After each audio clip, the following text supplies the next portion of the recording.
In the heart of the kingdom, surrounded by misty woods and winding brooks, stood the small medieval village of Bellmere.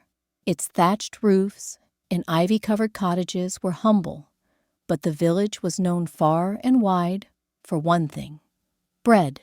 The Golden Loaf, a modest stone bakery at the village center, produced bread so soft and golden that even nobles sent messengers from distant towns to taste it. The secret behind this beloved bread was not some rare spice or enchanted recipe, but a 12-year-old girl named Elsie. She had grown up among sacks of flour and the warmth of the hearth, learning to bake at her grandfather's side after her parents had passed away. Though she was still young, she kneaded dough with practiced hands and shaped loaves with an artist's touch. Each day began before dawn. As villagers slept under patchwork quilts, Elsie would rise in the dark, stoke the oven fire, and begin her work by lantern light.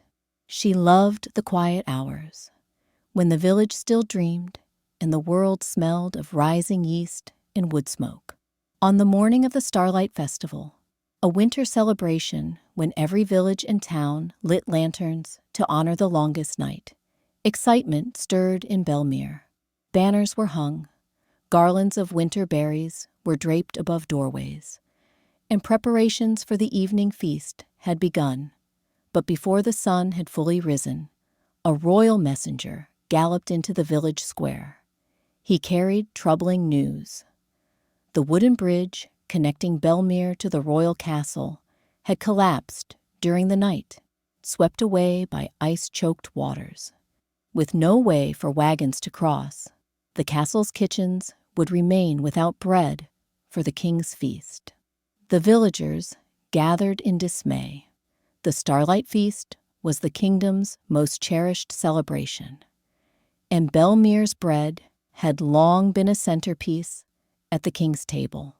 Without it, the feast would be incomplete. While grown men debated and shook their heads, Elsie quietly returned to the bakery.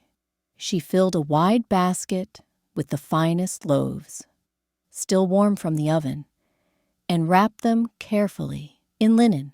She remembered a path through the forest her mother had once shown her, an old hunter's trail, narrow and hidden, but it crossed the river by a shallow ford miles upstream. With her thick wool cloak tied tight and her lantern tucked beneath her arm, Elsie slipped away from the village unnoticed.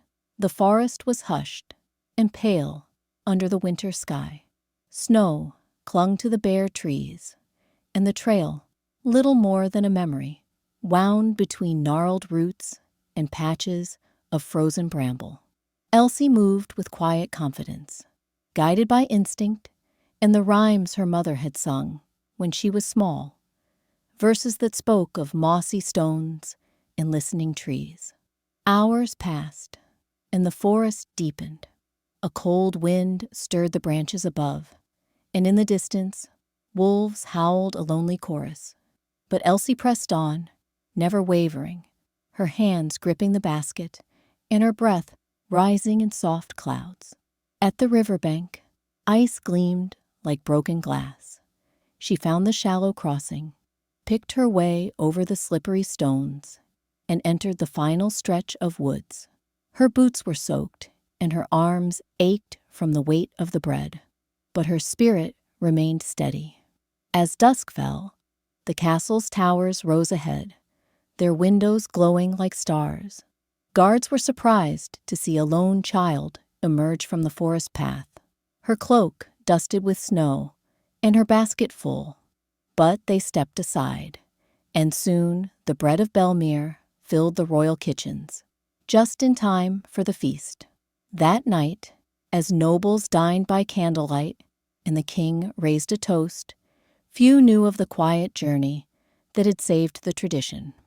But in Bellmere, they told the story for generations of the young baker who braved the winter woods, who crossed rivers and shadows to keep a promise. And long after she grew older, Elsie's bread remained a symbol not just of warmth and skill, but of quiet bravery, the kind that speaks not in words, but in footsteps through snow, and the scent of bread delivered just in time.